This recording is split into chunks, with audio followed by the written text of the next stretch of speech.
नमस्कार, स्वागत है आपका इंडिया न्यूज बिजनेस पर और मैं हूं आपके साथ दीक्षा राठौर। आइए नजर डालते हैं आज की टॉप 10 खबरों की ओर। आज सोने की कीमत में जोरदार उछाल देखने को मिल रहा है, तो वहीं चांदी की कीमतों में गिरावट आई है। जी हां, एमसीएक्स पर सोने का भाव 31 रुपए उछलकर 60,142 रुपए प्रति 10 ग्राम के भाव पर कारोबार कर रहा है, जबकि चांदी की कीमत गिर गई है। एमसीएक्स पर चांदी 60 रुपए गिरकर 72,312 रुपए प्रति किलोग्राम पर ट्रेड कर रही है। इंटरनेशनल मार्केट की बात करें तो कॉमेक्स पर सोने का भाव $1960 प्रति औंस पर कारोबार कर रहा है। चांदी भी $23.47 प्रति औंस पर आ गई है। बाजार में दिखी हरियाली, बैंक निफ्टी हुआ सपाट बंद। निफ्टी 89 अंकों की मजबूती के साथ 19,750 पर बंद हुआ, तो वहीं सेंसेक्स 307 पॉइंट की मजबूती के साथ 65,982 पर जाके क्लोज हुआ। अगर आज के टॉप गेनर्स की बात की जाए तो आज हीरो मोटरकॉर्प 3.22% की मजबूती के साथ आज का टॉप गेनर बना, तो वहीं एक्सिस बैंक 1.44% की कमजोरी के साथ आज का टॉप लूजर रहा। टाइगर 3 की दहाड़ अब कम हो गई है, क्योंकि फिल्मों के अलावा अगर दर्शक मनोरंजन के लिए किसी दूसरी चीज को देखना पसंद करते हैं तो वो है क्रिकेट। इन दिनों विश्व कप चल रहा है और सभी की नजरें इसी पर टिकी हुई है। इसी कड़ी में बीते बुधवार को भारत और न्यूजीलैंड के बीच सेमीफाइनल मुकाबला हुआ।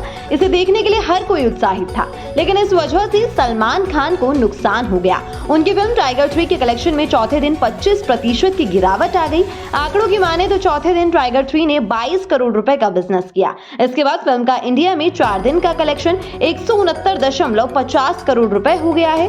इस फिल्म ने तीसरे दिन 44 करोड़ रुपए कमाए थे, तो इससे कंपेयर किया जाए तो चौथे दिन की कमाई में 50% की गिरावट दर्ज की गई है।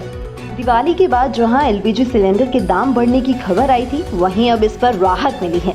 तेल कंपनियों ने कमर्शियल सिलेंडर पर आज गुरुवार 16 नवंबर 2023 को कटौती की है। 19 किलोग्राम वाले कमर्शियल एलपीजी सिलेंडर के दाम में हल्की राहत मिली है। दामों में 57.50 रुपए की कमी की गई है और नई दरें आज से लागू हो चुकी है। नए बदलाव के बाद अब दिल्ली में 19 किलो के सिलेंडर की कीमत 1755.50 रुपए, कोलकाता में 1885.50 रुपए, मुंबई में 1728 रुपए और चेन्नई में 1942 रुपए प्रति सिलेंडर है। बता दें कि दिवाली से ठीक पहले 19 किलो के कमर्शियल सिलेंडर के दाम में 101.50 रुपए की बढ़ोतरी की गई थी। हालांकि घरेलू एलपीजी सिलेंडर की कीमतों में कोई भी बदलाव नहीं किया गया है। आरबीआई यानी कि रिजर्व बैंक ऑफ इंडिया ने बजाज फाइनेंस के अगेंस्ट एक कठोर डिसीजन लिया है। बेसिकली ये जो डिसीजन लिया गया है वो ये डिसीजन लिया गया है कि बजाज फाइनेंस के 2 प्रोडक्ट, एक ई-कॉम और इंस्टा ईएमआई, ये 2 जो लोन प्रोडक्ट हैं इनको बंद कर दिया जाएगा। अभी ये इनके जो डिस्ट्रीब्यूशन है और इनका जो अप्रूवल है इस पर रोक लगा दी गई है। इसका जो कारण है वो ये है कि आरबीआई की कुछ डिजिटल लोन गाइडलाइन थी जो कि ये बजाज फाइनेंस की इन दोनों प्रोडक्ट्स में फॉलो नहीं की जा रही हैं। इस पर बजाज फाइनेंस ने कहा कि हम इस चीज की श्योरिटी देते हैं कि इस पे जो भी चेंजेस पॉसिबल होंगे उन चेंजेस को किया जाएगा। इसके बाद ये जो प्रतिबंध लगाया गया है, ये जो रोक लगाई गई है, इसको दोबारा से एनालाइज किया जाएगा।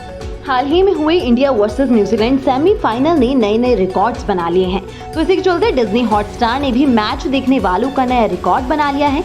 इस रिकॉर्ड के दौरान डिज्नी के शेयर्स में तेजी देखने को मिली और कंपनी का शेयर 3% के इजाफे के साथ बंद हुआ। शेयर में इजाफे की वजह से कंपनी के मार्केट कैप में $5 बिलियन यानी 41,000 करोड़ रुपए की बढ़ोतरी हुई। बता दें कि इंडिया न्यूजीलैंड के बीच खेले गए रोमांचक पहले सेमीफाइनल को हॉटस्टार पर 5.3 करोड़ लोगों ने देखा और नया रिकॉर्ड बना दिया। इससे पहले ये रिकॉर्ड इंडिया और साउथ अफ्रीका वाले मैच में बना था, तब 4.4 करोड़ लोगों ने इस मैच को देखा था। चाइना अब दुनिया का सबसे तेज इंटरनेट फैसिलिटी देने वाला देश बन गया। आपको बता दें कि चाइना की टेक कंपनी हुआवेई टेक्नोलॉजीज ने अभी तक का सबसे तेज इंटरनेट सर्विसेज को लॉन्च कर दिया है। कंपनी ने दावा किया है कि कंपनी का जो नेटवर्क है वो 1.2 TB पर सेकेंड की हाई स्पीड से डेटा ट्रांसमिट करने का काम करेगा। मतलब अगर हम इसे दूसरे टर्म्स में समझें तो 1 सेकेंड में 150 HD के बराबर फिल्म्स को आप ट्रांसमिट कर सकते हैं। National association of software and services companies ने देश की सबसे बड़ी आईटी कंपनी TCS के खिलाफ मिनिस्ट्री ऑफ लेबर को एक लेटर लिख के शिकायत की है। इस शिकायत में कंपनी ने आरोप लगाया है, आईटी एसोसिएशन ने कंपनी पे आरोप लगाया है कि टीसीएस जो है वो 2000 से ज्यादा एम्प्लॉयज को जबरदस्ती ट्रांसफर करने के प्रोसेस को एग्जीक्यूट कर रही है।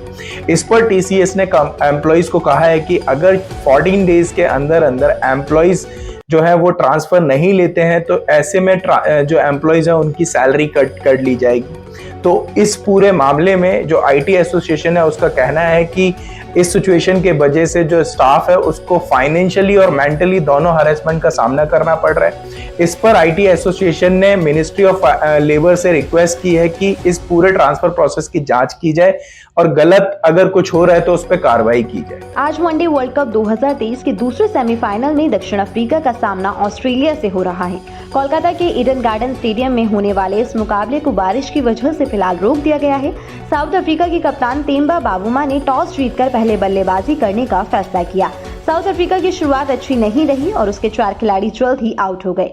दक्षिण अफ्रीका ने पहले बल्लेबाजी करते हुए 14 ओवर में 4 विकेट खोकर 44 रन बना लिए, लेकिन इस बीच बारिश की वजह से खेल को फिलहाल रोक दिया गया है।